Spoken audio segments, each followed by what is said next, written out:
皆さん、こんにちは。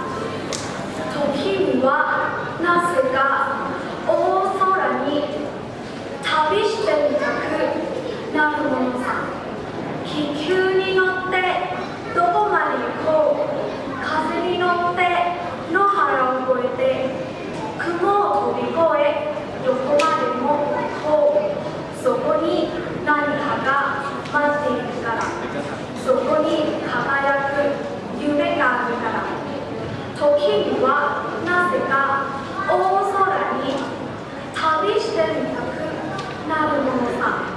気球に乗ってどこまで行こう。星を越えて宇宙をはるか。星座の世界でどこまでも行こう。そこに